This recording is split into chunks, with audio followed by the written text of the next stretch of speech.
had to say about when he goes out in the bush and he's moving around and stuff, and the birds are noisy and they're doing all that. And then when he actually settles in and he finds his spot, the birds go quiet and everything goes quiet, and that's pretty much your mind anyway, isn't it? It's amazing how sometimes things can just be echoing, going flat out, and then all of a sudden something changes and you go, oh shit, why was that so noisy? Nature has that. Nature's like just waiting for us to go into nature so it can help us to settle the fucking brain blocks down. Nature is incredibly therapeutic. Just being there. Can you hear me? Yeah, mate. Yeah. If you can hear me, for whatever reason, I have trouble with my video, which shouldn't happen. But rather than delay you any longer, it is a Friday night after all. Apologies for the technical glitches. No idea why that's happening, but I'll keep going. And if you don't mind, what can you see? Just out of Nothing. The abyss. It's a voice from the darkness, Dave. Voice from the darkness.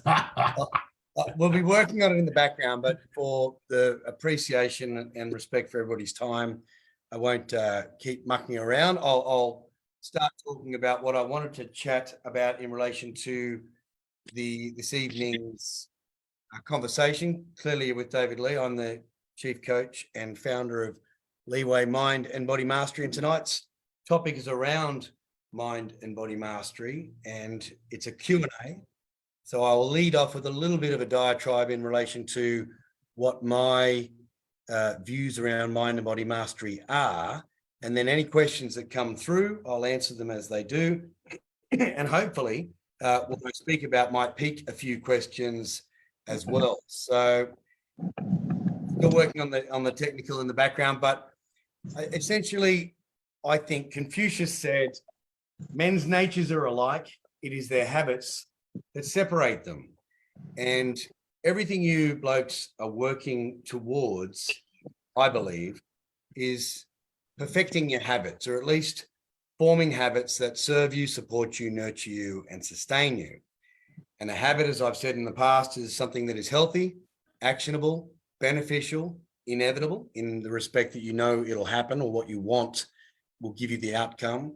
And the T is in trusting the process. Now, if you look at a habit from a negative perspective, if it's a bad habit, then it's unhealthy. It's actionable, but not putting you in the direction that you want to do. It's not beneficial. Inevitably, you will end, it will end in tears, that continuation of that habit. And you can trust that that process is going to lead you down an alleyway that you don't want to be. So the idea of mind and body mastery, my thinking is, Gandhi said, be kind to your body. It's the one thing that ensures your mind awakens every day. And in the 20 years or 22 years plus now that I've been coaching, whether it's been executive coaching, working with just personal training, where the client has then become a personal coaching client, it's the habits that people form, and it's the beliefs that they have around those habits that determine who they become in life, right or wrong. And similarly, you can have, I train somebody who's doing steroids at the moment and cocaine. So there are two habits. One he thinks is positive, and two, which he knows is negative. And you be the judge on which one you would think is which. But I started off as his personal trainer, and he's now asked me to coach him because balls have shriveled up and he's partying all the time. And his partner wants to have a child with him. Now, they can't for two reasons. He's always partying and his balls are shriveled up. So in the case that the habit that he has adopted of injecting steroids, or tetrabenol, I think they call it, and snorting lines of coke is not working in his favor. Now, he could be having the same result naturally from both of those addictions if he formed the positive habit of eating healthfully, as in eating a high protein diet where his body weight, let's just say you're an 80 kilo man and you want to put on 10 kilos of muscle. The only way to do that, obviously you lift weight, but you need 2.2 grams of protein for every kilo of body weight. So people say to me, I find it really hard to have 170 grams of protein, but they never question the idea that they've got to have 350 grams of carbohydrates. No one ever struggles with that. because carbohydrates are in everything, but there's a discipline required to be adopted by you to have a high protein diet. Similarly, he can get exactly the same results that he gets from his cocaine from a cold shower. And I saw a video that one of you blokes posted up the other day of a fellow getting into an ice bath at whatever hour of the morning. It was quite dark, and he lasted the 3 minutes, and his missus, as he said, had got out after 1 minute and 10 seconds. Now, for me, I thought that was gold. He's telling you blokes about it. You're thinking, wow, and he sounded very, very calm throughout the course of it, but it was a really lovely thing for him to share. Now, I started the conversation, I guess, saying men's natures are alike, and it's their habits that separate them from Confucius. And we're all born exactly the same. And you are born with as much advantage as the next person until you wake up to the fact that you might have been born into a privileged life. The reason why there is zero suicide in countries like Africa is because they look around and that little kid's got a malnourished belly as well. That little kid is as poor as they are, but they keep going because that's all they know. Comparison is the thief of joy, as Eleanor Roosevelt said, and we compare ourselves to other people rather than our own lives. I'm the middle child of a 10-kid family, but I didn't know we were poor until I started school and started to meet other kids and realized, hey, I thought my parents were strict. It was only a couple of years later that I realized we weren't allowed to do anything because everything cost money. It wasn't that we weren't allowed to, we couldn't afford to do it. And so by that understanding, by the age of 7, I thought, I get it. So I think one of the biggest things that mind and body mastery perspective is to understand that, the only thing you have control over are your thoughts. Now, I'll give that a little bit more context. I sit down in my, time, and I sit there and I go, right, I'm going to spend 10 minutes of just open-eyed, open-minded meditation. One of that is to sit there for 10 minutes and just to think. And I might have told you blokes before, Blaise Pascal said he believes that the world's problems are for the fact that man's inability to sit in a room on his own, alone, with nothing, no stimulation. Now, to sit for 10 minutes and just think, I get some great ideas in that. And I did it the other day, and I set the alarm, and within 2 minutes, I started to get what I call stinking thinking. I had really negative thoughts popping into my head. And there's another theory that I have, which is, anyways, the microphone on. Can you turn it off because it's bouncing back? I think someone's kids just come in with the takeaway, but their microphone's on. Anyway, so the idea of sitting there and having that quality time of thinking, within 2 minutes, I went to that place. Now, there is another theory I have, which is, emotional intelligence is feeling the feeling, but not owning the feeling. It's all right to feel sad. An anniversary of a friend's death might come up. You might even hear of a loved one's passing. It's sad, be sad, but don't live there. Don't stay there. And after the 2 minute mark, when I thought, wow, I had really thought that this 10 minutes was going to be a 10 minutes of an abundant graciousness. Like I was going to sit there and say, wow, I'm really happy for the way that life's going at the moment. And within 2 minutes, I went to the stinking thinking. And so in that very same thought process, given the fact that the only thing we have control over the way that we think, I thought, well, hang on, what's the opposite of stinking thinking? Now, I don't know whether any of you ever watched Seinfeld episode of Bizarro World where George did the opposite of everything. And because he did the opposite of everything, good things were happening for him. And I always say to people, what's a more empowering word than the negative word you just used?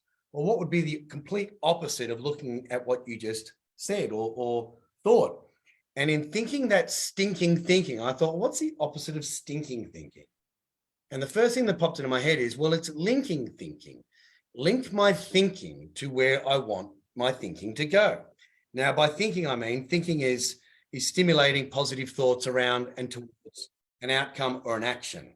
So if, as a man thinketh, so he becomes. And if you think you can or you think you can't, you're right, Henry Ford said. Nothing's either good or bad, but thinking makes it so, Shakespeare said.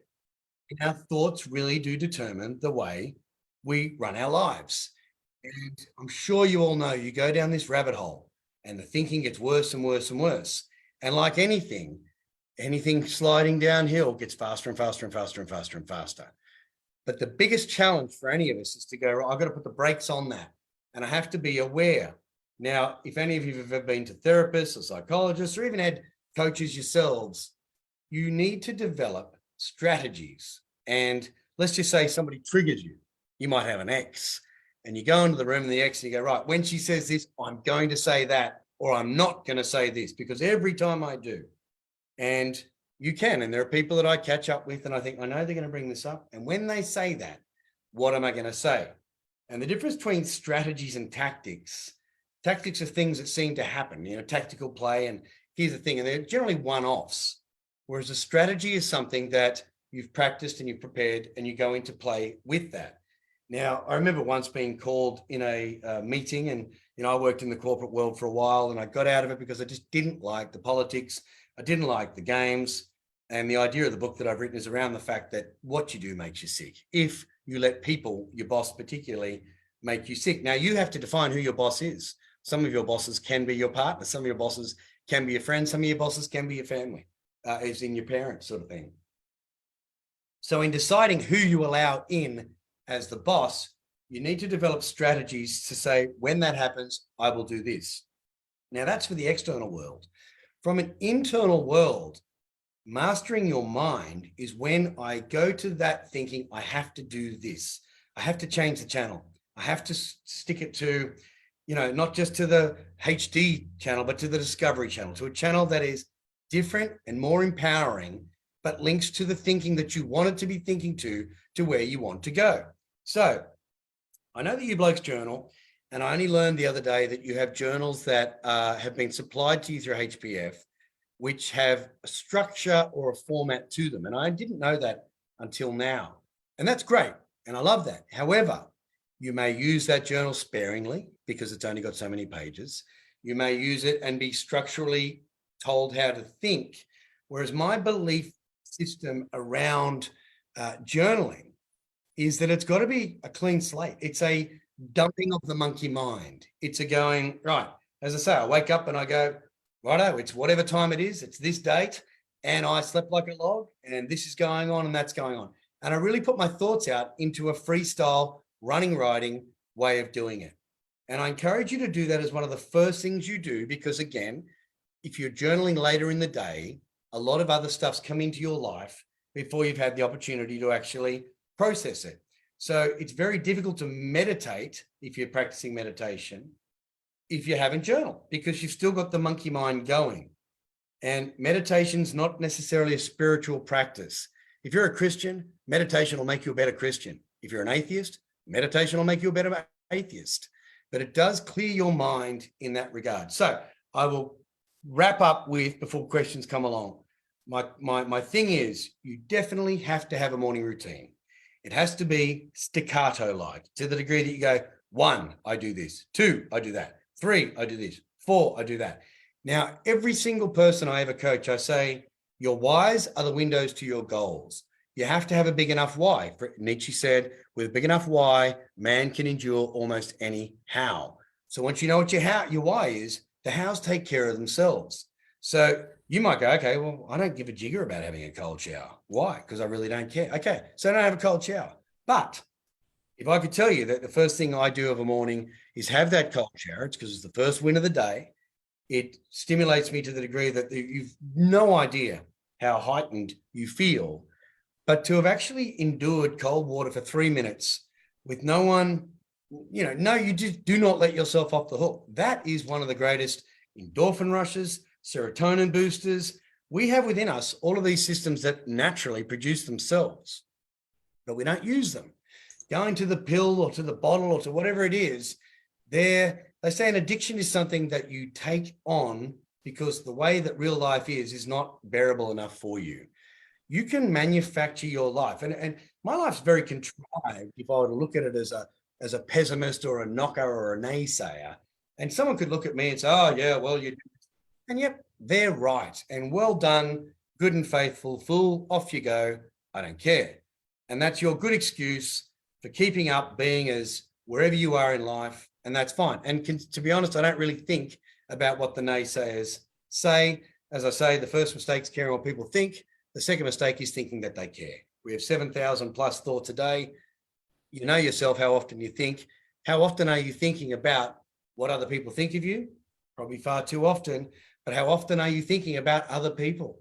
Probably not that often, unless they're a source of displeasure or pain in your life. In that regard, I say, do something about it. So when I say to myself, my highest priority is peace of mind, if something's not giving me peace of mind, I either avoid it or I get it done, I get it fixed. So get your morning routines in play. It takes as much discipline to go to bed early as it does to get up early. And it's not about just 8 hours sleep or another one of those things. I joke about the idea that in the wars, the spies were sleep deprived, if you like, or deprived, to get the codes and the secrets out of them. They go, tell us the codes. I don't know the code. Tell us the codes. I don't know the code. Wow, he was good. He was a good spy. He did know the codes. He just couldn't bloody remember them. He hadn't slept in 3 days. We hope that we remember things. We hope that, we wonder why we're forgetful and all that sort of business. It's because we haven't slept well. If I was to prioritize, and it's not just me, I've got a great book that I would have shown you if I had the cameras working. I could probably, you guys don't need to see me. You know what I look like. I was going to say I could probably sort myself out on the phone, but I'm happy if you're happy to keep plugging along like this. But the reality of it is there's a book by a fellow called Dr. Peter Attia, and it's called Outlive, and it's all about longevity. And when people say to me, oh, yeah, what if you got hit by a car tomorrow? I say, well, you know what? At least hit in my coffin. I used to say that. These days I say, well, you know what? The reality of it is, if everything I do every single day is designed to get me to live to 100, and every single day I think I'm going to live to 100, and out of the corner of my eye, I see a bus coming, I'd go, oh, bugger. Boom, it hit me. Now I do look twice or 3 times before I cross any road. But if I get hit by a bus, up until that moment, I thought I was going to live to 100. Everything I was doing gave me peace of mind and made me feel happy about the life that I was living under the controls and practices that I decided and I put in place. And so as it is to be, it is up to me, as I want my life to be. Now, that's the thing. If it was easy, we'd all be doing it. If life was easy, it'd be boring. If we always knew what was going to happen tomorrow, it'd be boring. I still have to look at the Bureau of Meteorology every morning, every night before I go to bed to see where I'm going to be doing boot camp on the beach, park, or undercover. Only because the weather's changed all that much. Now, of a morning, I do not know what mood I'm going to wake up in. I mean, I can pretty much plan it based on what I eat. So the other thing is eat well, eat clean. And if you're eating clean and well, you are what you eat, not what you look like, but what you think like. Overprocessed foods gives you overprocessed thinking. Now, I'll finish off the last bit before I hand over to question time. There is no such thing as perfect. If you've ever heard of the Pareto principle, it's the 80-20 rule. Any of you who are running businesses, 80% of your income or business will come from 20% of your clients. 80% of your problems will come from 20% of your clients. 80% of your efforts will give you 20% of your results. 20% of your efforts will give you 80% of your results. So with the 80-20 rule in mind, I love the idea it's Friday Night Lights. I don't think I've ever done a Friday night with you fellows before, but Friday night is the one night of the week that I actually be human. Now, what I mean by that is I live a pretty abstemious life. I'm up very early every morning and I go to bed very early every night, and I read my books and I stick to my routine. But Friday night is the one night of the week where I generally have a big steak and I bunk off a bit, because I don't have to be, I don't know what bunk off means in your world, but it does mean don't go to bed early. But I don't necessarily take life as seriously, and I catch up with friends. And truth be known, there are 2 women in my bed right now. The real truth be known, one of them is my partner, and she's been sick and her girlfriend's come over to see her. So it's not as fun as it should sound for a Friday night. But the reality of it is Friday nights for me are a relaxing night, and I be real. So my thing is, if you think of 168 hours in a week, and 20% of 168 hours is about 13 hours. So for me, I reckon you have one day a week where, don't call it a cheat day, call it a treat day. Call it a day where you go, you know what, I'm not going to exercise. I'm not going to journal. I'm not, unless those things really do fuel your fire for the day, let yourself off the hook. Be real. Don't go to dumb stuff. Like, don't go, right, today I'm going to get blotto, shoot up, do whatever, dumb stuff. Just give yourself a break. And during the course of that time, think about, wow, I've actually had a really solid week. I've done this and I've done that. It's your time to smell the roses. smell the roses, eat the Cadbury roses, do what you're doing, drink the rosé if you really feel you have to. But enjoy yourself to the degree that you're kind of normalizing and internalizing everything and keeping a realness about yourself. So that's my thing for tonight. Evening habits, again, it takes as much discipline to go to bed early as it does to get up early. Be in bed before, go to bed rested. What would I say? Fasting, go to bed 3 hours after you've eaten. If you're going to drink alcohol, don't drink alcohol after 6 o'clock at night. It's not so much that when you drink alcohol before you go to bed, it's the processes that alcohol stops happening within your body. That is why when the alcohol wears off, you wake up, and then your sleep starts from that time.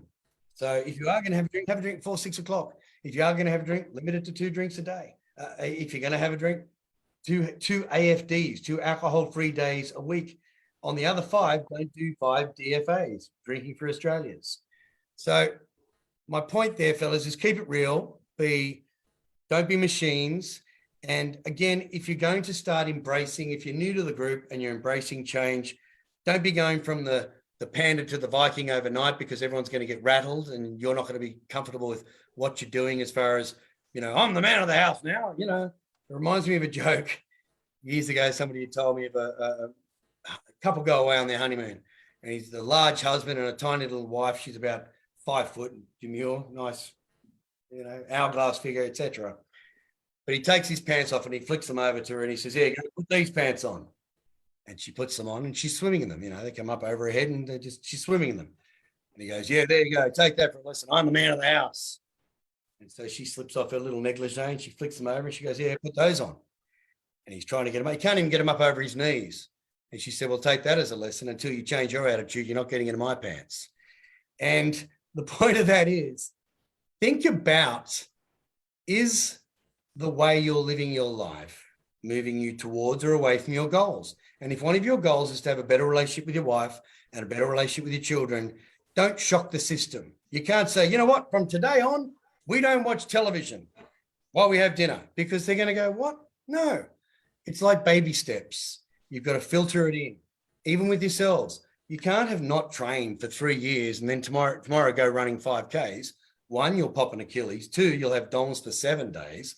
And it'll all be too hard. And you'll go, "Too hard, not playing." Baby steps. If you have never journaled before, set a timer for 1 minute of journaling. If you get up at 7 o'clock every day and you want to be a 5 o'clock riser, set your clock for 6:59. Next day, 6:58. Little by little, a little becomes a lot. And you'll get there. If you're drinking a 6-pack every night, cut it back to 5. Cut it back to 4. Do it. But similarly, little by little, a little becomes a lot. My biggest thing I say to people, leaner, less eating, and normalize exercise routines. When your dinner hits the plate, take a quarter of it off, put it in a Tupperware container. That's lunch tomorrow. Eat 2 meals. You'll lose 5 kilos in 10 days. So anyway, let's go to some questions. We got any questions out there?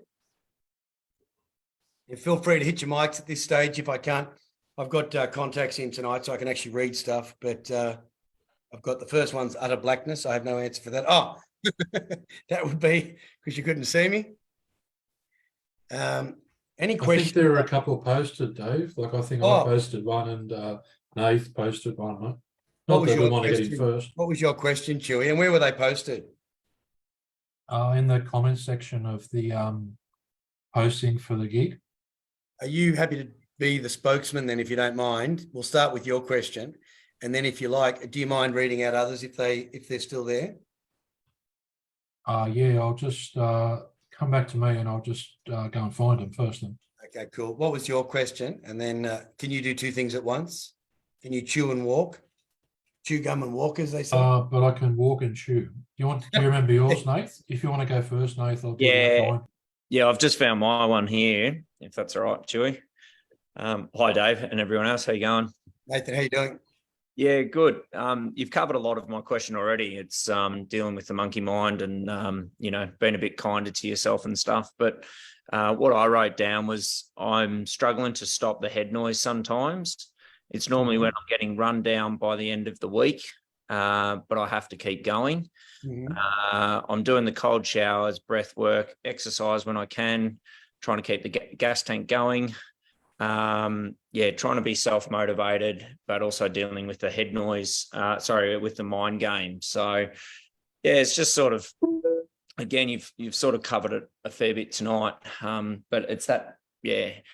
So tell me, when you say the head noise, what does the head noise sound like? Look, I've gone through a separation, so there's still a lot of stuff going on there. Just that sort of disbelief and unknown sort of thing. So that's constantly playing out, and the whys, I suppose. Again, thinking of somebody else apart from myself, and things like that. Sorry, go on, keep talking. Sorry. Yeah, just searching for the answers. Just that struggle of whys, and how did we get to this sort of thing? So I spend a lot of time going over that, and I normally use my exercise and stuff like that as the major way to stop that. And I do work for myself, but I've recently taken on a role as well. So I'm sorry, someone's got their video on. Yeah, that's all right. The sound on rather. So how does journaling work for you, Nate? Yeah, so the journaling for me, I've the whole month of May. I think since your last was one of the sessions we talked about the journaling and stuff. And I wake in the morning. First thing I do is pull my journal out. And sometimes it'll be about how I've slept. Just thoughts and feelings and stuff like that. And probably journaling something that I probably need to go deeper in. And actually, apart from just writing a few things down, I normally write a page a morning. And a lot of it's almost giving myself a bit of, hey, mate, keep going. You're doing all right, sort of pat on the back sort of thing. So, I can sort of, normally I start off a bit bitter about, oh, well, I'm feeling a bit shit, this reason, that reason. But by the end of it, I'm like, all right, keep going. You've got this. And then I go from that into the cold shower. Which then invigorates me to, throw some push-ups, sit-ups, whatever, and sort of crank out, that core moment of the day that I can be in control of. I've also co-parenting my son. So the days that I've got him, I sort of can't duck off to the gym or go, do his stuff. So I sort of normally try to do a bit of a home workout just to get the body moving. So... I've had him for a few extra days this week because my ex-partner was with COVID as well. So we just wanted to make sure that he was safe because he's only 2.5 years old. So, it was sort of like I was already stacked on the top of my level, and then a few more blocks got thrown on top. And, then this head noise starts coming in of, shit, I've got to keep going and I can't stop. And then I build it all up in my head. So, it's just... I'll tell you the first thing I thought, only because of just listening through what you're saying. How long do you have your cold shower for? I'm about 3 minutes. Good. Now, the only thing I would twist in your morning routine is before you journal, have the cold shower. Now, I guarantee you, the writing that you write, it doesn't mean that you won't think what you thought. It just means those thoughts won't be as overwhelming or as heavy on you as, and it is, and I'll tell you right now, it is clinically proven. 1 line of cocaine and its expense, and everyone's heard of people within the group who might have had addictions and all that sort of business. 1 line of cocaine will put your dopamine through the roof for 25, 30 minutes, depending on the quality, I guess. 1 cold shower for 3 minutes will put your dopamine to exactly the same level as cocaine for 4 to 6 hours for free, a 3-minute shower. And I'll tell you how to have them as well. But the point of it is you are on a high. If you've ever had cocaine, I don't know, but it's for people, I believe, who, I've met people at parties and you think, wow, you've never had an opinion. Now you do, and you sound quite wise, but they're on cocaine and then they're a gibberer 40 minutes later because somebody gave it to them rather than they bought it. But the idea of you having your cold shower and then journaling, and I'm talking from personal experience, I've picked up journals from 3 years ago when I would do my cold shower wouldn't be the first thing. It was about the 5th or the 6th. I used to have my cold shower after my training. But again, I practice what I preach and I preach what I practice. And through discovering that this is a better way of doing it and just seeing what I've done and then giving that advice to clients and seeing how it's worked for them and even seeing the leap, it's almost like, hang on, you've just gone 6 months down the track in 2 weeks because you've done the cold shower first. And, you know, well, I'll tell you another thing that I find when you look, and I don't know whether you see this, maybe it might be my feed or whatever, or analogs or whatever, but you see the signs. I had a cold shower. You can't see me. I've got my hands in the air. I had a cold shower and I'm going to tell everybody about it. Well, that's from the people who are the naysayers. They're the ones who are sick and tired of hearing about the people who are living their best life. Now, my personal opinion is, apart outside of this circle, I don't tell anyone to have cold showers. It's none of their business. And, you know, if they ask me, I'll tell them, why are you so happy all the time? A couple of reasons. But one of them is I can't afford to be in a bad mood. I'm on cloud 9 after my cold shower. But you telling people, my partner has a great saying. She says, don't tell them what you're going to do. Tell them what you've done.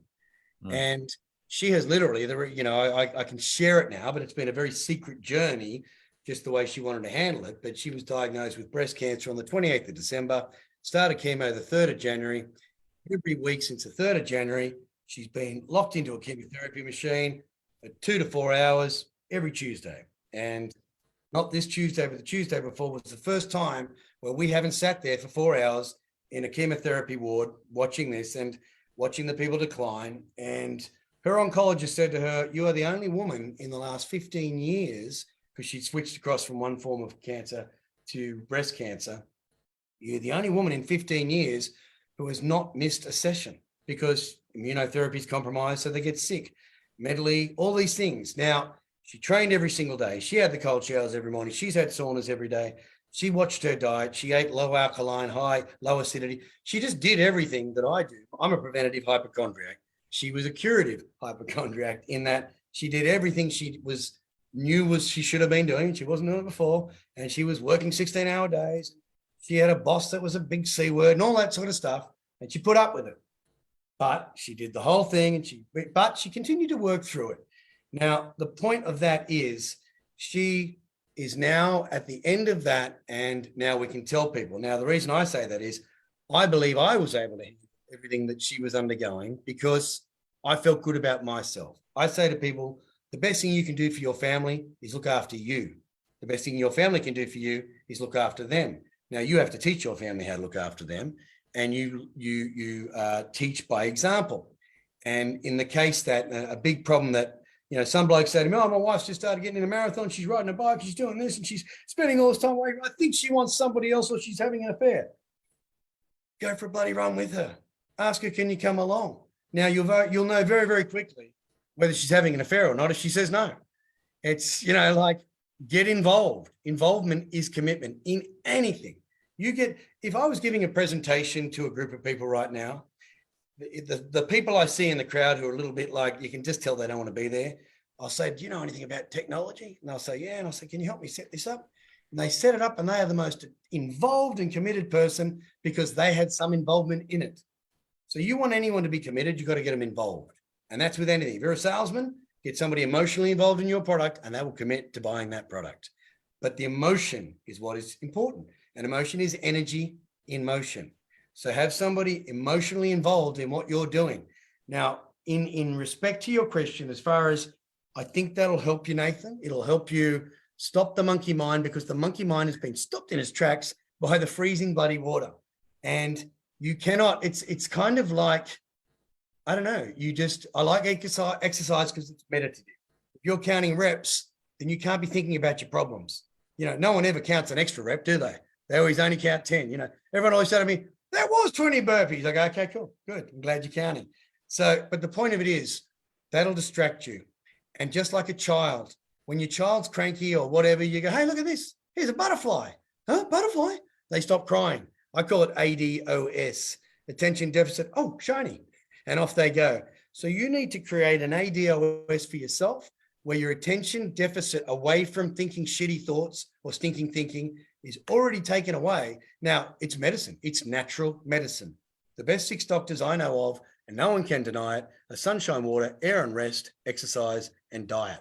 Now, whatever form that water takes on, whether it's drinking 30 mils for every kilo of body weight, whether it's swimming in the ocean, which is one of the greatest ways to connect to the planet, or having a cold shower, one of the greatest ways to wake up to yourself, literally. And then I say, at the end of the day has to be the antithesis. Have a hot shower before you go to bed. It brings your body temperature up.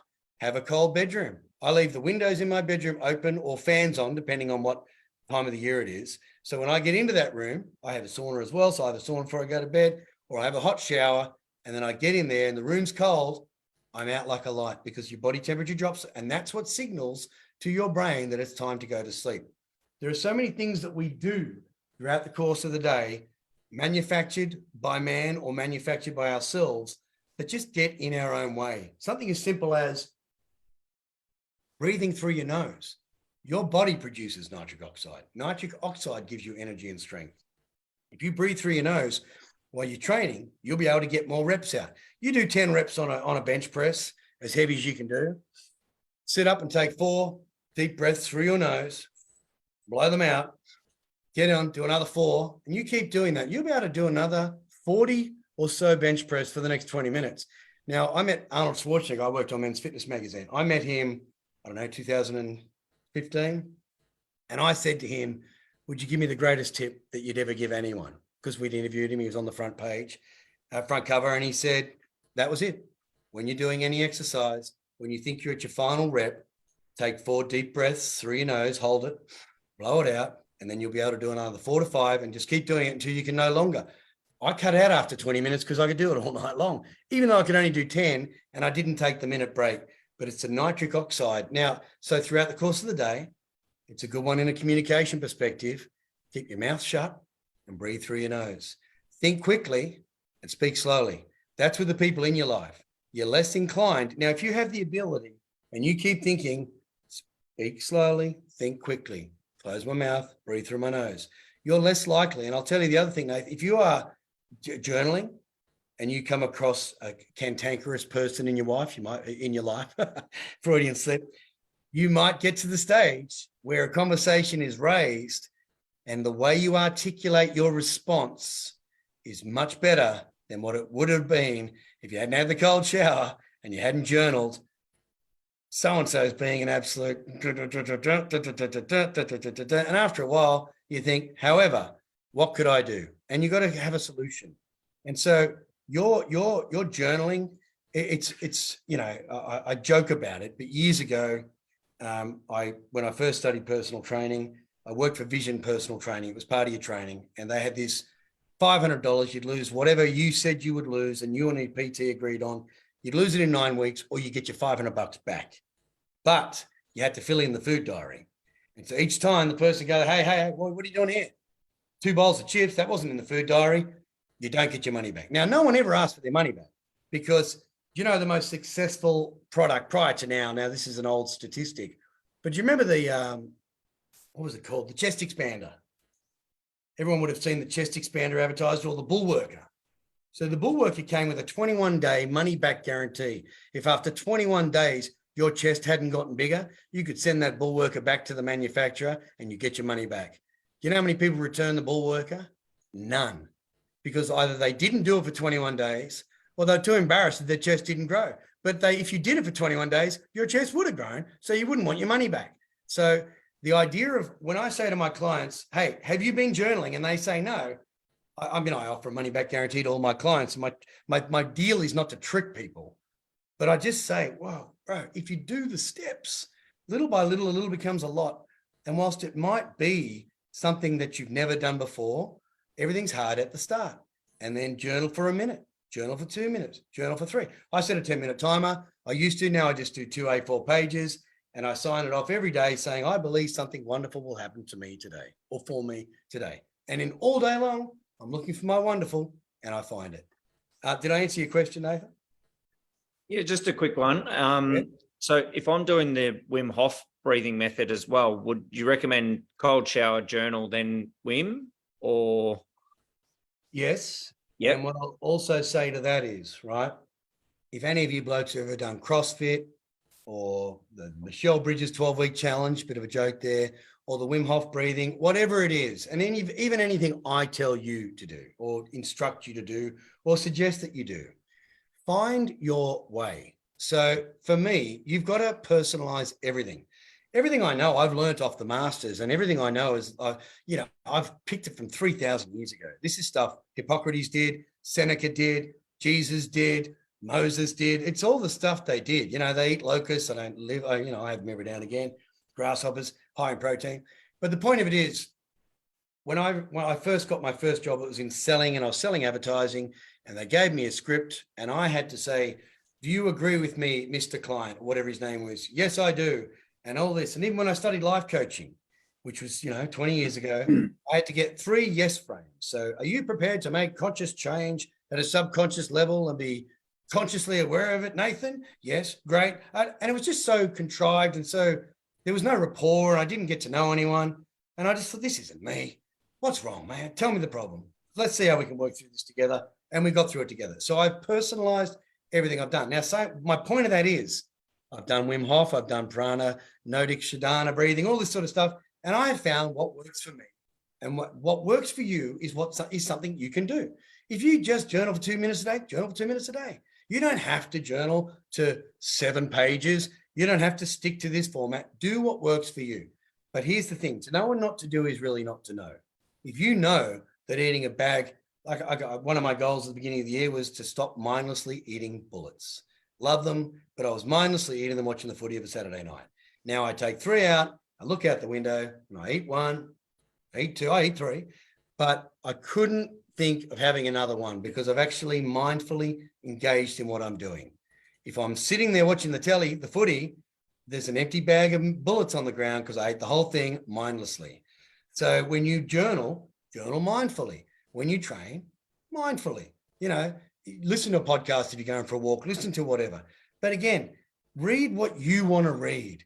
When somebody asked me a question ages ago, I did a Q&A, I think I was on holidays in about April. Well, no, what is it? It's in May. It must have been March or February. What book do you think I should read? I'm like, what do you want to do? Because I could tell you the greatest books I've ever read, but are they going to help you at this stage of your life? What is your why? Why? What do you want? Why do you want it? How do you think you're going to get it? When are you going to start it? It has to be tomorrow. Today, the best time to plant a tree was 20 years ago, the Chinese say. The next best time is today. And as I said to somebody this morning, right, 30 seconds left and that's it. Right, boom, done? Great. Gotta do it all again tomorrow. And that's life. It doesn't matter. You journal today, brilliant. You had a wonderful day today. Tomorrow could be a complete crapper. But you don't know that until tomorrow comes along. But the way you can actually prevent it being a crapper is doing what you know works for you. Now, last night I went, the Dragons, I'm a Dragon supporter, whether you know it or not, I don't know why. But anyway, down at the Skiff Club, they do $10 burgers on a Thursday night. I finished working with a client at 7. I walked in there, ordered a takeaway, still wasn't ready by the time the game had kicked off. So I ordered a beer and I had a beer with my burger and it still wasn't ready. And I had another beer and I got back here and I thought, at halftime, well, I have another drink. And I thought, hang on, I'm going to feel like shit tomorrow because I know what would happen if I had one more drink. And 2 was the 2-day maximum. I hadn't had a drink since last Friday, but it was footy night and Dragons normally play on a Sunday, Thursday. But that was when I woke up this morning in my journaling, I said, well done, DL. That was maturity. That was wisdom. That was you learning that, you want to live forever, but you're not Peter Pan. Peter Pan never grew up. He was the childlike man, and I love being childlike, but you still got to think like a man and make decisions that are going to work for you and everybody else in your life. So how's that? Should I keep going? I can. It's perfect, Dave. Thanks, mate. Thanks, Nathan. My privilege. Always great. I'll pass it on. Cheers. So, Chewy, have you got a question? Your microphone's off if you...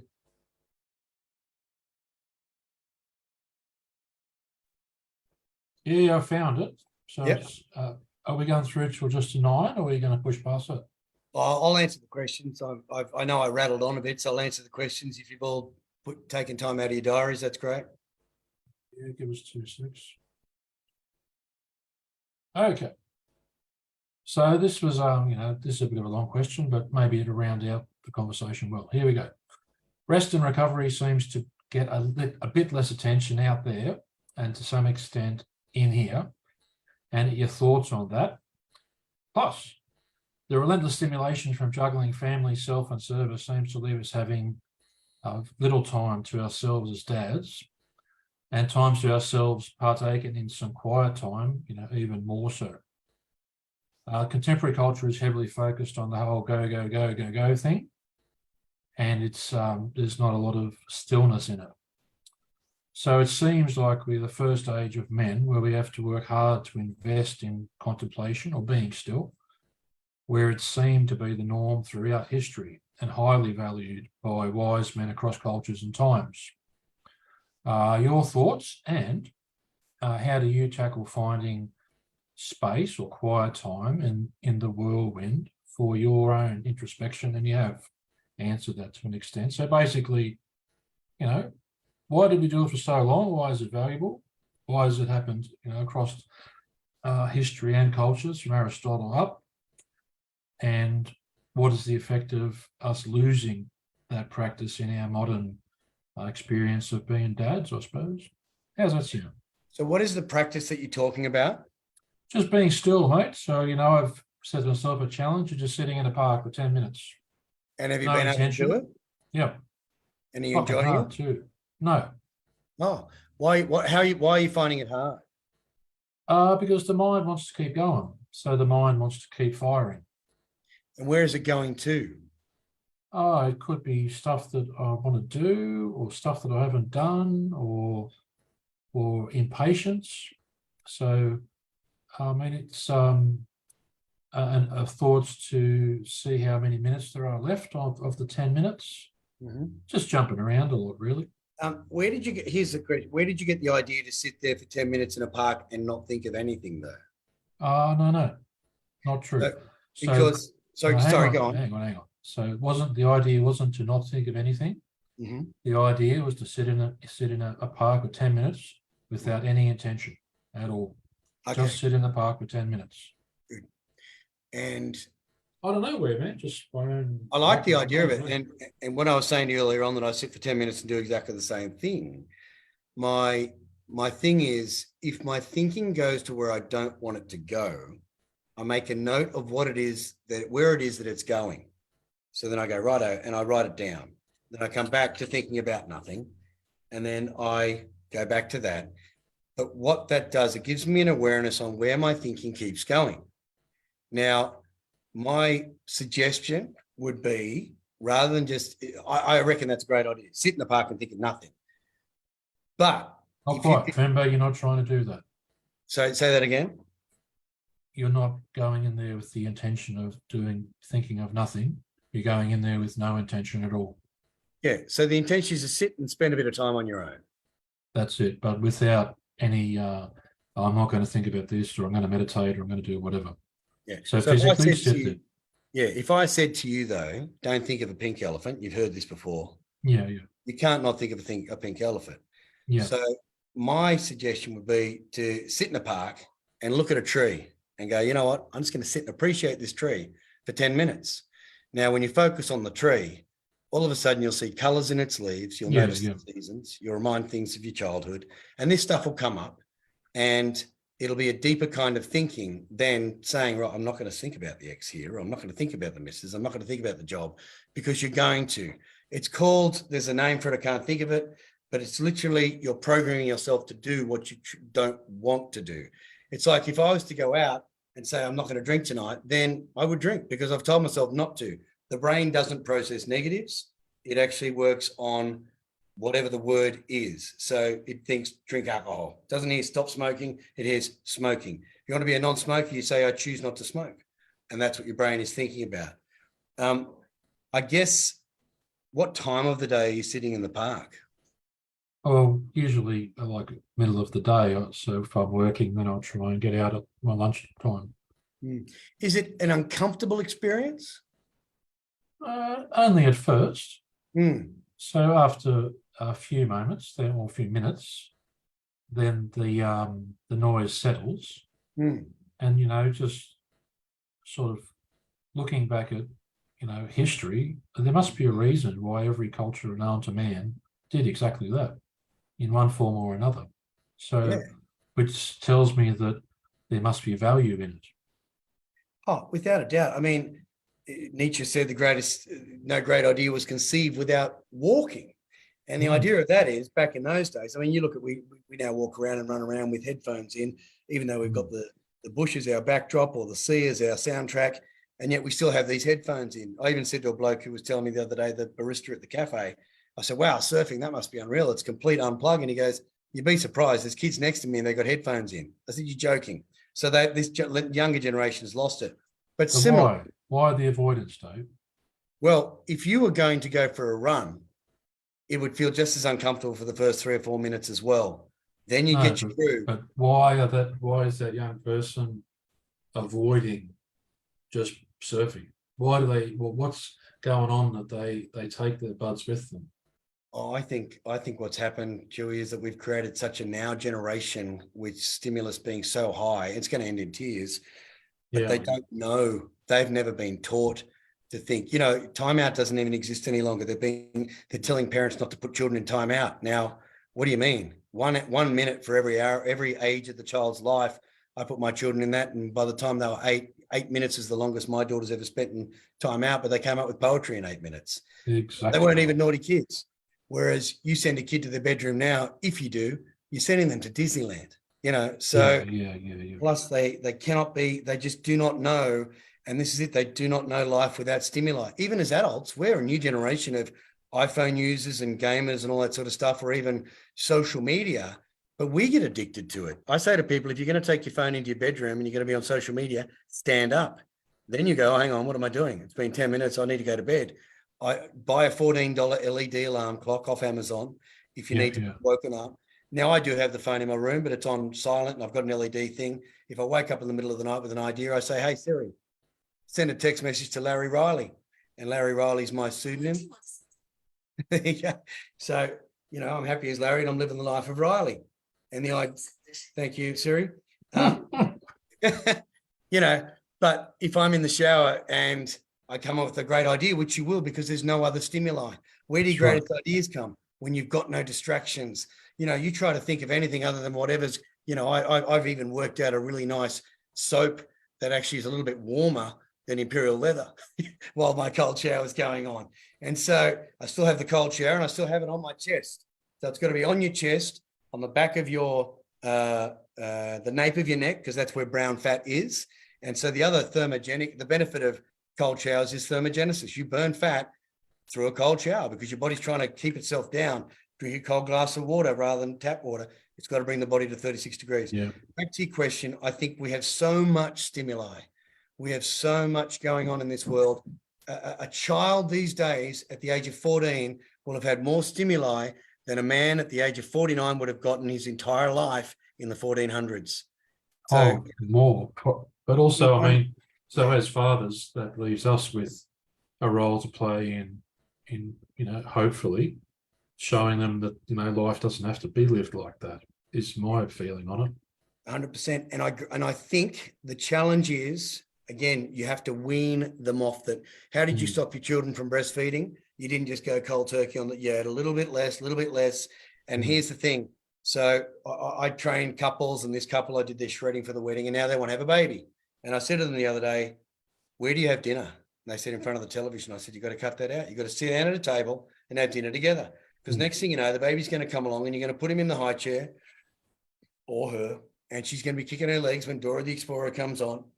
And then you're going to say, right, I want you to sit at the table. She's going, no, next episode of whatever it is. So the habit has to be slowly taken away. Move the kid back. So it's very difficult. Dads say to me all the time, how do I get my son out of the video games? Start playing with them. You know how I stopped my daughters going out so often? I went out with them. They didn't want to go out with their dad. So little by little, a little became a lot. They stopped going out as often. Now they're 24 and 25 and everything's good. So I think, like anything, the journaling is going to be difficult at first. The sitting in a park on your own is going to be difficult at first. But you know what? The book, The Power of Now, was written by Eckhart Tolle after he decided to sit on a park bench for a year and do bugger all. And that's a book that's entirely about living in the now. Have you released yours? Is that what you said? No, not yet. No. Eckhart Tolle wrote his. Yeah, I know that. But you said earlier that you've written a book, or you are writing a book. It's due out 8th of August. So cool. The 8 E's of Equilibrium, and I'm launching it on the 8th level of Manly Pacific. And yes, that's going well. And that's pretty much all around what you do with your 8 hours of leisure outside of work time. People think leisure is fun, but exercise is part of that leisure time. Eating is part of that leisure time. All those things you do out in that 8 hours is what makes you a better person on the job. One of those is engaging with your partner and encouraging your children. It makes you a better dad, makes you a better wife, a better husband, depending. And it helps you sleep better at night because you become the embodiment. And everything, one of the things I really encourage people to do, and particularly with your journaling, is to go, you know what, I'm a good man. I did do this. I did do that. Don't listen to the mini-me. Don't listen to the voices. You know, we talk about gaslighting, but we gaslight ourselves. You know, you wouldn't let anyone speak to you the way you speak to yourself. I send texts out to my clients every day. It's a quote of the day. And the one I sent out yesterday was, be careful how you speak to yourself because you're listening, you know, and that's it. And you can be speaking to yourself in the language of your father or your grandfather or an old boss or whatever. And if it's not working for you, change the language. Somebody said to me the other day, and I said to them, how do you feel about that? And they said, I feel a bit ashamed. And I said, well, hang on, what's a more empowering word than ashamed? And he thought for a good 5, 10, I didn't say anything and I waited. And he said, aware. And my epiphany was like, boom, that's phenomenal. It's a completely same thinking, but he was aware of his behavior rather than ashamed of it, because shame doesn't do anything. You know, shame keeps you there. Yeah, totally. Cool. That okay, Joey? Yeah, thank you, mate. That was good. Thank you, mate. Any other questions out there? See if I can open up this chat thing, whether I can see it or not. Few of us in the same boat, 1% every day to keep moving. Yes. There's a few of us in the same boat. You know, it's funny. I say we're not in the same boat. We're in the same ocean. And if you think about it, the ocean is, you know, it's a tempestuous sea. It's all these sort of things. But if you were strewn or stranded on a desert island and you had to make a boat, and I said this to a 10-year-old kid the other day, I said, what's the story of 3 little pigs? Because I couldn't remember. I said, what did the first pig build his house out of? And he said, straw. I said, what about the second one? He said, sticks. I said, what about the third one? He said, bricks. I said, which one took the longest? And he said, bricks. I said, which one lasted the longest? He said, well, the brick one didn't get blown down. And I thought, every one of us wants the quick fix. Every one of us wants the 5 steps, the 10 this. The publishers are trying, what we're struggling over is the publishers are trying to tell me to call my book something else. And they want to make money out of it. And I didn't write it so much for a money gaining thing. It was to serve the masses. And that's what and it was cathartic. You know, I put a lot of my own stories and lessons into the book. But can you tell me your 3 biggest this, your 2 biggest that's? And yeah, I can, but it's not a shortcut. There are no shortcuts in life. There's no, it's just that to me is where I think, if you think, I'm all about hacks and about getting things done in quicker time, but if it's less efficiently, then I won't do it. And I'm a big one for multitasking. You know, I think if you look at your hourly rate, let's just say your hourly rate's $100 and you work an 8-hour day, then that's $800 a day. But if you work 12 hours, then that's $400 a day that you're not getting paid for if you're working for somebody else. And I guarantee if you've got yourself on a wage, you're not paying yourself for every hour that you work. So if you add that up again, what's that? 4 5s are 20. That's $2,000 a week. You're ripping yourself off. But those extra hours have to come from somewhere. They either come from your leisure time or they come from sleeping. Now, the idea of one of the 3 biggest determinants of longevity being sleep, and that it is proven that people who sleep 8 hours a night live to the average age of 88 at least, then that's great. Now, if you sleep 75% of your time, that's 6 hours. 75% of 85 is 65. The retirement rate in this country, age is 65. You work like a dog, you work the extra hours, you compromise your sleep, you die the day you get the chance to spend all your, it's a cop-out. So your older self will go, well done, you made the decision now. And as I say, the best time to plant the tree is today. If you didn't do it 20 years ago, I was like, in 3 years' time, you're going to be 3 years older anyway. Start the thing you wanted to start. I meet people and I ask them what they do. And then they say, what do you do? And I say, I work with people like you and I solve your problem. I've got this program. And they go, let's do it. And I go, right, now I'm going to do a bunch of research and create that program to help that person. And I do a good job because I do the research. But I don't say, oh, well, I wish I could help you, but I can't. I think I can help you. If I look at this and I look at that, and every one of us can do anything we want to do. My daughter today rang me and she's doing what I used to do, selling advertising. And she, Dad, I hit my quarter budget, blah, blah, blah, and did it in the first 2 weeks. And this is great. And every single thing she's doing, and I said to her, it's not what you know, it's who you know. Who you know gets you the opportunity to do whatever what you know can do. Anyone can do anything they're given the opportunity to do. Why nepotism is frowned upon, because most of our relatives can't do what we give them the opportunity to do. But the idea that she said to me last week, some bloke said, are you David Lee's daughter? And I said, what did you say? And she said, well, I did say yes. And I said, what were you worried about? She goes, I didn't know whether to go against me. And I said, what happened? She said, he bought a big advertising campaign off me. And I said, well, there you go. Your dad wasn't such a whatever. And it was all very funny. Now, today she's rung me up. But the point of it is, she did get her opportunities, and she doesn't know that I rang her boss and said, hey, mate, my daughter needs a job and she's really good and she won't let you down. And the amount of times he's rung me and said, bro, she has done this, she's done that, over and above. I've got to do this. And, as long as you look after her and keep her safe. And tonight, after I got off the phone to her, I sent him a text and said, hey, put her in an Uber. She doesn't sound well. Because I'm just about to. So doing what she's doing because she was given the opportunity. And any of us out there, if we're not doing, if you don't love what you're doing, then find a way of doing what you do love, whether it's through a hobby or a side hustle. And even if you do it for free. I mean, I got up and started talking in public for free because I like the sound of my own voice, but I did want to be able to do this. And I did it for free until I had confidence in front of a microphone and confidence in front of a crowd. And now I get paid for it. And, this sort of thing as I go along and do my corporate stuff, but I love doing it. And I wasn't getting the opportunity to do it in the jobs that I had. So I've gotten out of that. That was 20 years ago. So water break for those of you who couldn't see and wonder why I went silent. Any other questions at all? Even if you want to write the questions, if you don't want to get on camera or anything like that. I have a question about just some other dopamine related things. What would you say about caffeine, energy drinks, prescription medications like Adderall, things that maybe don't have such a negative connotation? Where would you put those things? And would you try to wean yourself off of those things or put those in the proper place? As far as putting them in the proper place is concerned, I absolutely love caffeine. I'm a fiend for it. But the idea of managing that and ritualizing that. So my morning routine is the cold shower, and then I, do the journaling. I have my lemon juice, and then I have a lemon juice salt water, because salt water makes the water stay in your tissues rather than go straight through you. So if you drink 750 mils of water of a morning and you'll go to the toilet for the next, you won't finish journaling. But when you have a bit of Himalayan rock salt and some lemon juice, flushes out your kidneys, starts your metabolism, and the salt water makes it stay in your tissue. 75% of your muscle is tissues. Then having caffeine, that's fine.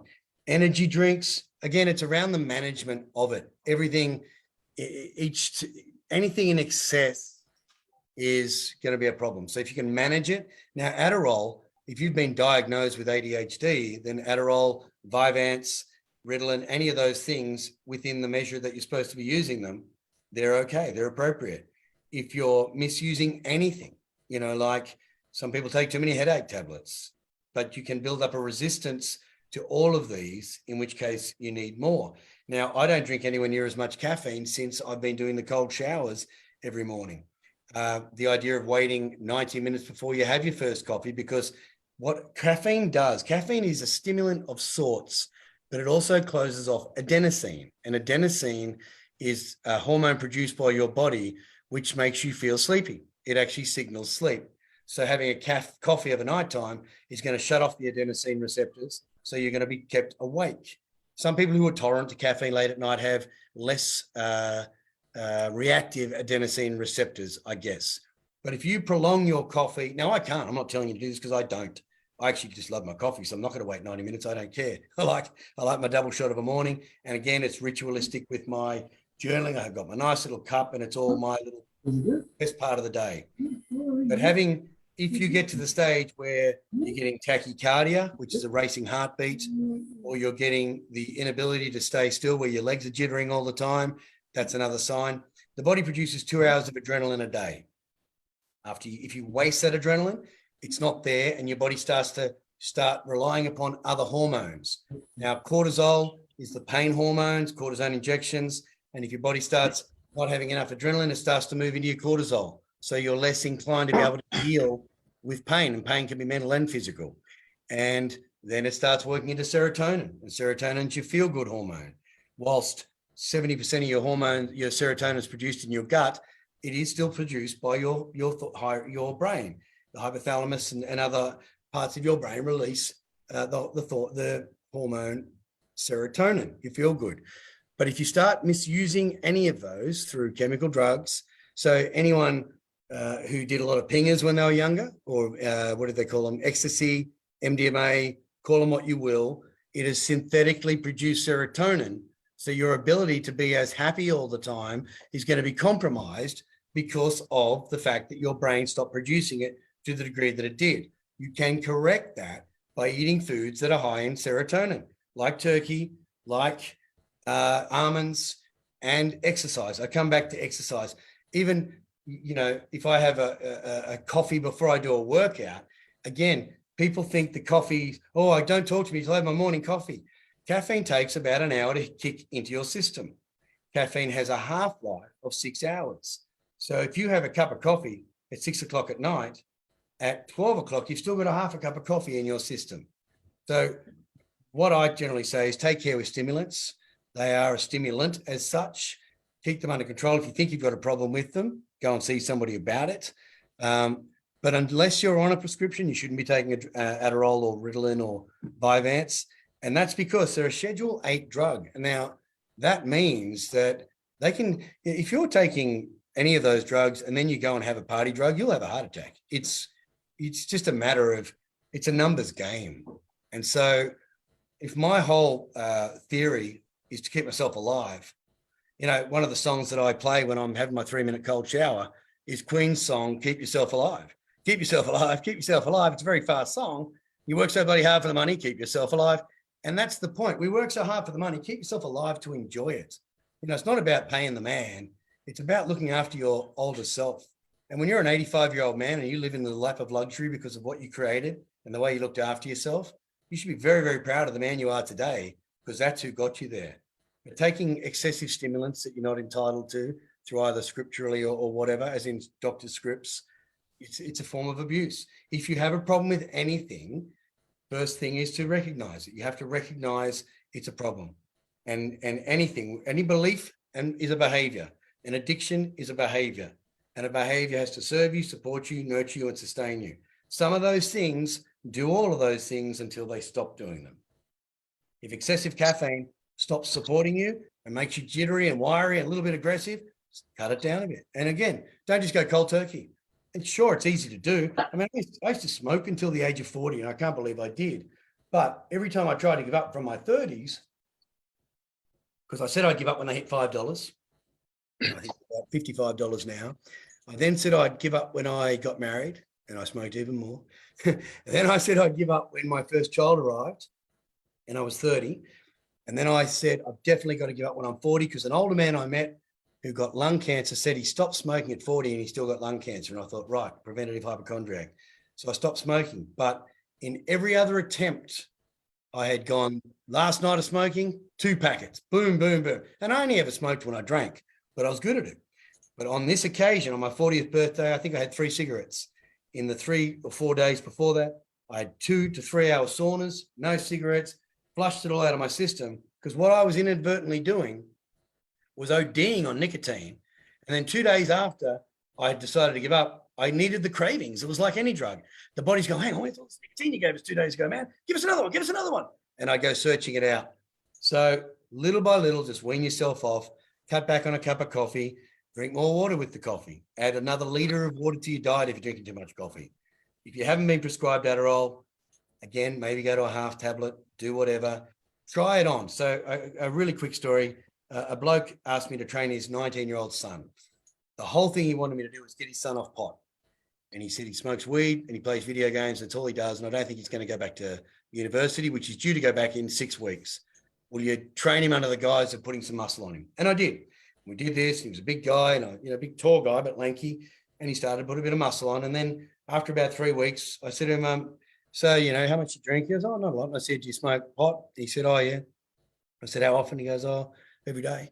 We built up a rapport by now. And I said, what does it do for you? And he said, oh, I'm the #1 video gamer in whatever part of Australia. And I said, oh, have you ever tried to? I said, so how long have you been playing video games? He said, since I was 12. I said, so you've been smoking marijuana since you were 12? He said, no. I said, well, hang on. How long have you been #1 for? And he said, about 3 years. And I said, you've been smoking pot for 3 years? And he said, no. I said, so hang on. You're telling me that when you smoke pot, you're the best. And this went on. And then I said, okay, do me a favor. Set up an avatar of someone else and see how you go not being on marijuana. Just try it. Anyway, I was coaching him twice a week, and this was a Thursday. So the next time I saw him was the next Tuesday. He comes bounding up the driveway because I had a garage gym at the time, and he says, I'm #4 in Australia. I said, what? And he said, I'm #4 in Australia as real me. And so he had actually believed he was no good at doing this unless he did that. It's like people who need Dutch courage. No, alcohol, talking about dopamine. When you have your first drink of alcohol, your brain dumps dopamine. The second drink doesn't, the dopamine's already been released. It's not chasing the dopamine, then it chases the feeling of drunkenness. So similarly, the dopamine you think you're getting from something, it's actually not that. It's something else. So wean yourself off. You go to a party, the reason why everyone's so sociable is because they've got out of their own head after 2 drinks. The challenge for you is to get out of your own head. And you get out of your own head by being absolutely curious about other people, focusing on them, being like, what's their story? And when you do that, it's a bit of empathy, it's a bit of care. Humility is not thinking less of yourself. It's thinking about yourself less. And when you go into a function or wherever with a little bit of humility, you have a much more enjoyable, I have a great old time, I'm surprised. I went to a networking function recently. We had a minute to talk about yourself. And then they rang the bell. And I asked each person, and each person, every single one said, oh, I didn't ask you about you. I said, it's all right. I'll catch you up. They didn't ask me about me because I'm so good at asking questions because I'm naturally curious that I just, when did you decide to start that? What happened there? And I just love, asking those questions. This is the time I get a chance to talk. So don't worry, I get my money's worth out of the spoken word. But otherwise, I really just enjoy listening and learning to people, whether they're on podcasts or in person. So, yeah, thank you. Yeah, I am having my coffee, but I'm in the US, so it's 6 o'clock in the morning. So, all right. So I'm good. And do you take Adderall? I do, and it's prescription, but I don't know how it is in Australia. It's pretty easy to come by. I mean, I talked to the doctor, and she asked me how it's going, and if I need to increase it or whatever. And so I'm not on a super high dosage, but it always feels like it's that I'm self-medicating because, the doctor really doesn't care. She just asked me what I prefer. And if I ask her for it, or if I ask for refills or whatever, then she goes ahead and supplies it. There's really no checks and balances on it. It's really just given at my request. It is. It's interesting because the expression, which is another Stoic one, physician, heal thyself. I had a doctor once, and all we ever spoke about was wine and vineyards. And one day he wasn't there, and this is like, again, 15 or so years ago. And I turned up. I rang in because he used to just write me a prescription for Ventolin and Nasonex. Nasonex is a nasal spray out here you can buy over the counter. Ventolin's an asthma spray. And on this occasion, they said, no, your doctor's not in. He's skiing. So I had to go and see this doctor, and it was a woman doctor who was there. And she said, how long have you had asthma for? And I said, I don't really have asthma. It's just when I drink a lot of red wine. The doctor writes me his prescription, and I get a bit of and the Nasonex clears my nose. And she said, how much do you drink? And I said, it's all right. Dr. Alexander and I have got that under control. And she said, well, you've heard the expression, haven't you? And I said, what's that? And she said, an alcoholic's anyone who drinks more than their doctor.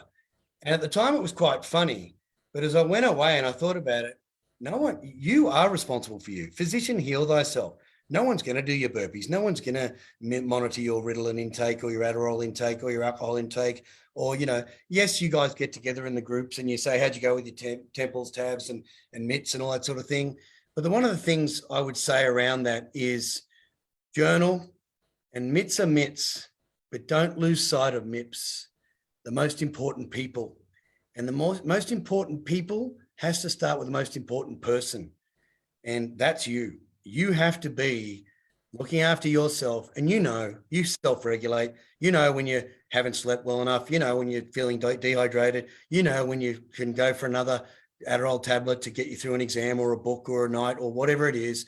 You can do all these things, but you also have that feeling. There's that little bit of feeling is this going to look after, is 88-year-old me going to go, well done, buddy, for that? And I talk of 3 men you can be on your 80. I used to say 85. I now say 88. I sometimes say 90. But I used to say there's 3 ways it can go on your 85th birthday. Muscularity you, morbidity you, or mortality you. Muscularity you stands up on his own 2 feet, raises a glass, gives a really good account of himself. Thanks all of those people in the room who are so loved and loving, and, you know, got a nice backdrop behind him of the world that he created, cracks a few jokes, laughs and sits down. Morbidity you is pushed in a wheelchair, doesn't know who's in the room. They're only in there to get their hands on any money you did create. You're dribbling out there. Someone had to wipe your clacker or your backside in Australia, and get you up and down off a toilet that morning. And the third one, mortality you didn't actually make it. So I know which one I prefer. And in fact, on my dad's 85th birthday a couple of years ago, I've been saying this for 20 years, and as he stood up and he made us all laugh, he's Irish, my dad, made us all laugh, and there's great children and 10 kids and 38 grandchildren. And it was like, and I thought, this is what I've been talking about for 20 years, and there's my father. That's what he's done. He walked every day, Irish, so he did love a drink, but called it a day at a certain time of the night. All these sort of things that he did. And I thought the biggest thing, the thing he said to me when I was 8, I said, Dad, when do you die? And he said, you die the day you stop learning. And every time I saw my father in an idle moment, he was reading a book. So even you, Chewy, if you want to go to the park for 10 minutes, read a book, and then look up from that book. But taking that space away to really be introspective. And when Aristotle said the unexamined life is not worth living, he didn't mean it's not a life to be lived. But when you do look back on your life and think, wow, I did do that. I did achieve that. And right now you're doing that. So similarly, you can go back to your 7-year-old self and say, hey, I'm really sorry that I've been listening to you because of what happened to us between the ages of 0 and 7. And I say it'll be a comment, a criticism, a character, or another C word that said or did something to you between those ages when your thinking was formulated and you believed them and you accepted that self-limiting belief, and that saw you into your adulthood. And I even said to my mother last Saturday, I was talking to her and she said, oh, I'm so disappointed in this, David. And I said to her, Mum, I told her my story, and she said, so why did you let that happen? And I said, because at that age, my self-esteem was so low that that's all I thought I was worth. I said, but at this stage of my life and the work I've done on myself and the work I've done with others, I feel very good about myself, and that's how I can hold my head high. And I know that my 88-year-old self's going to go, well done, but I've got to keep doing it. And tomorrow, if I do anything that makes that man disappointed, and that's who you've got to be talking to, say hello to the 8-year-old boy and say, hey, buddy, well done. Look what I'm doing with us. But say hello to the 88-year-old man and say, hey, look what I'm doing for us. And this is future pacing and looking back and just living your best life. And you owe it to yourself. You only get one of them, and it goes very, very short. But the man who puts the finishing touches on each day is never short of time, Seneca said. And the finishing touches are, what did I say I was going to do this morning that I did? If you didn't do them, get up tomorrow and make sure you do.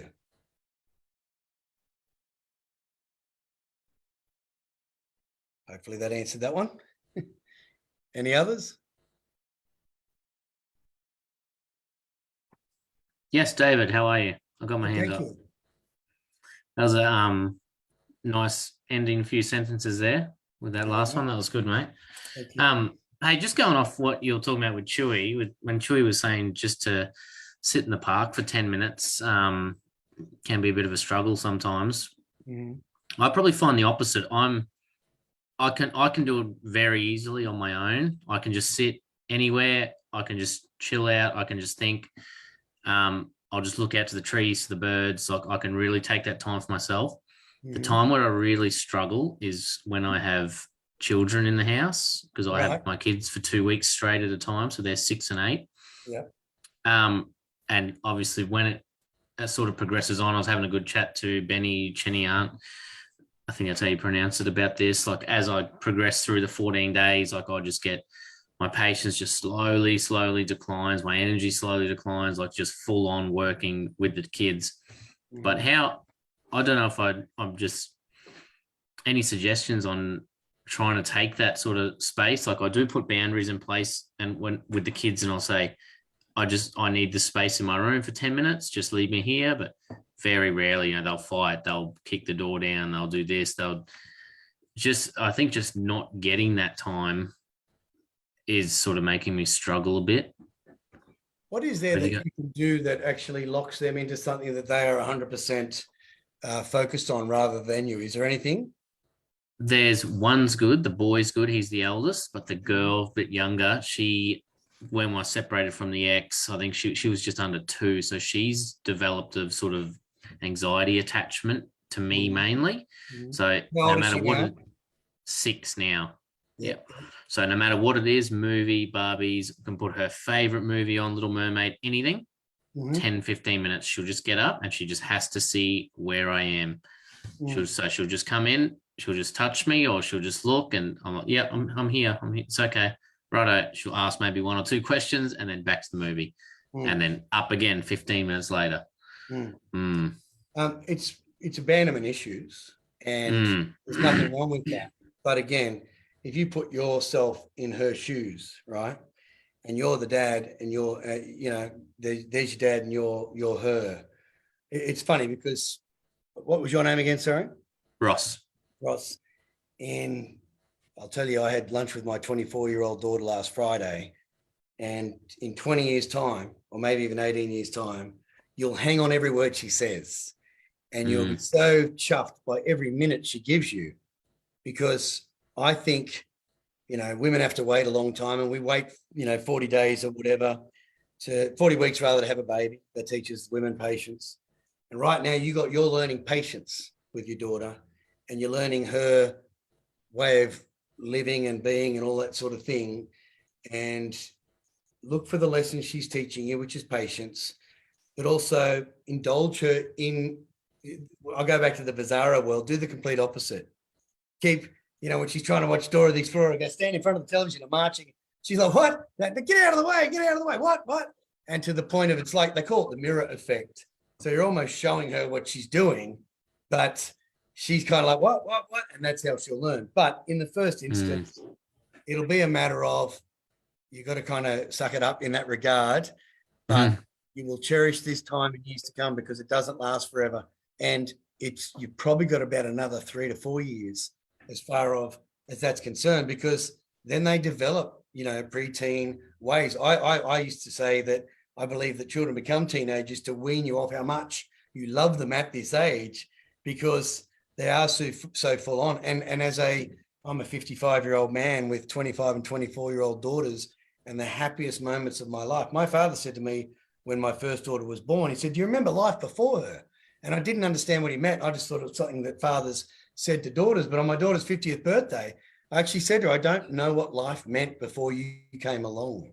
And so I'm sure there are blokes in the cohort who don't actually have any access to their children, who'd be sitting there going, bro, if I had my daughter bothering me every day, I'd be so happy. So it's, again, comparison's the thief of joy. So the only person you can compare yourself to is yourself. But my first and foremost thing would be quality time. We talk about the 5 love languages for our partners or wives. Children are exactly the same. In fact, that's where those love languages are developed. So hers is clearly quality time. And sitting down, I used to say, I could tell you every SpongeBob episode off by heart, because I sat down with my kids, because I knew it wasn't going to be forever. It was part of a life stage.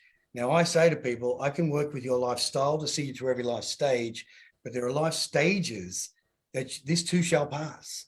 And it is so fleeting. Life, I say it's amazing how quickly life goes the older you get, but those children will be like that tomorrow. And it's difficult, but then again, there's control limits where you have to put up front. Now, I like working with people with rosters.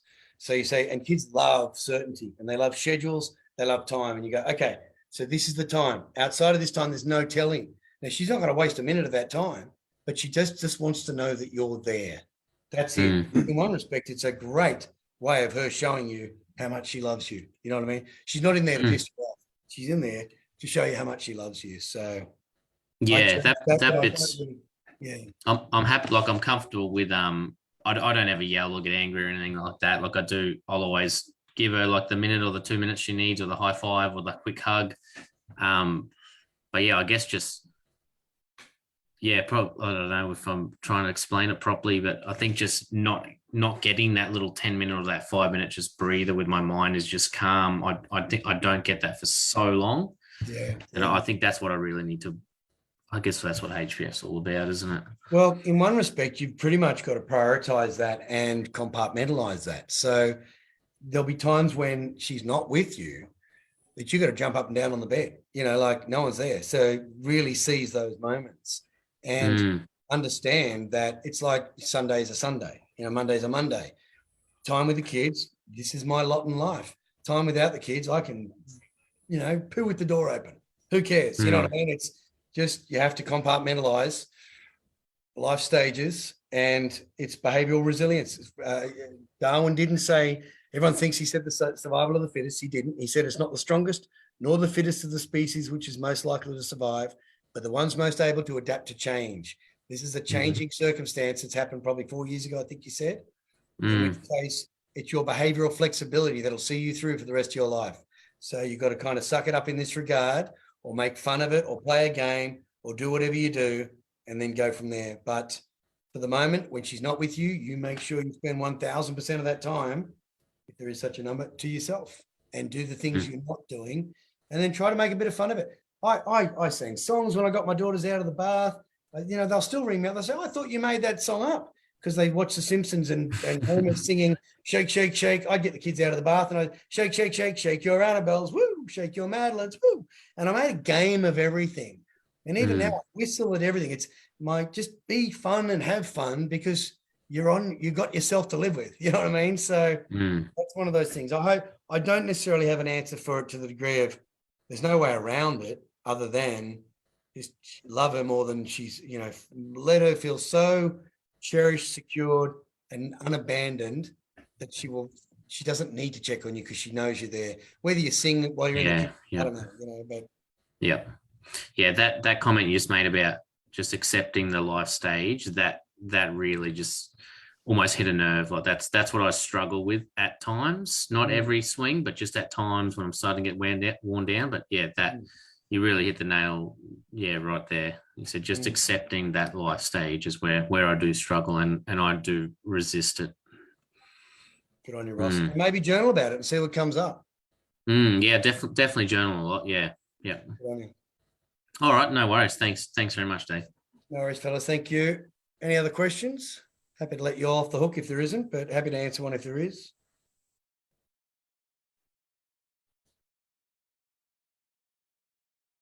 Even after this, if there's any questions, david@leeway.com.au. I answer any of you blokes who've reached out to me.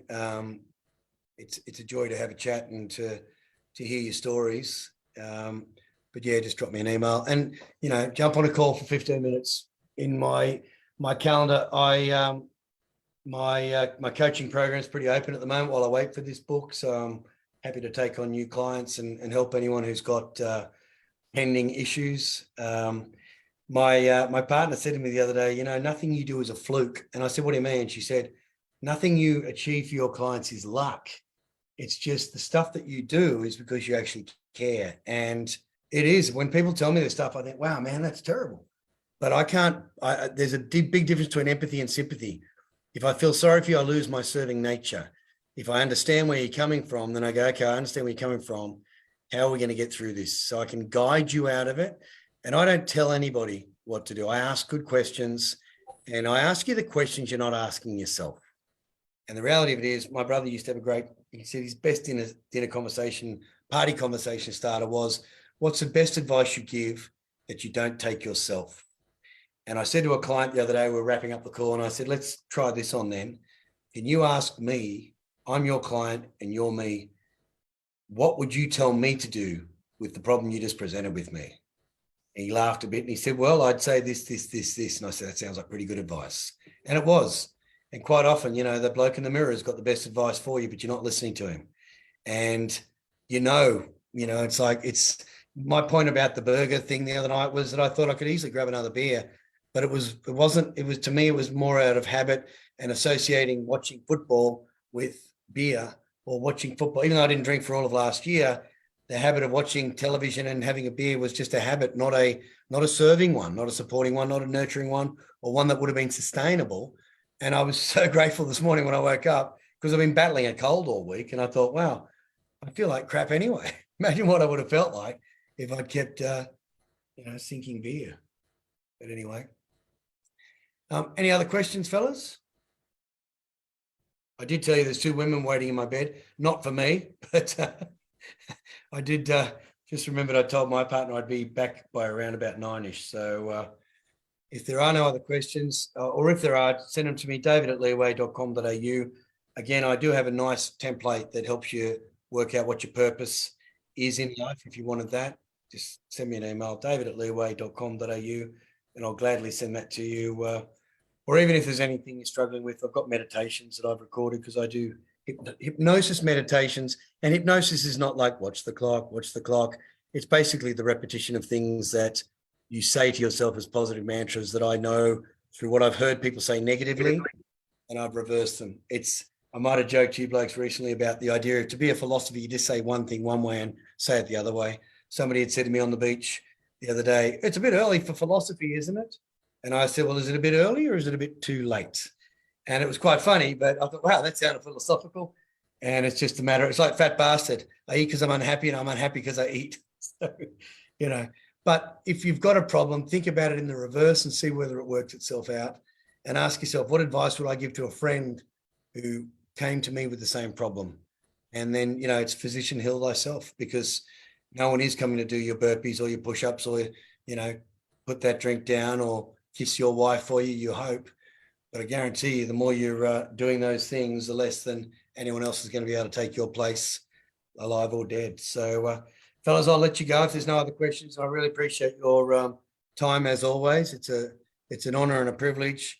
And I hope to meet you in person somewhere along the way. Whereabouts in America are you, Ryan? I'm in the Midwest, Kansas City. Kansas City. Okay. I'm yet to plan a trip there. If I do, I'll make sure we catch up. Okay. Sounds great. Good on you, mate. All the best. Be well, gentlemen. Have a great weekend. And we'll see you in the next cartoon. Thanks heaps, Dave. It was a great session. Thank you very much. Cheers, guys. Have a good weekend. Sorry for the visual glitch. I wish I hadn't put product in my hair.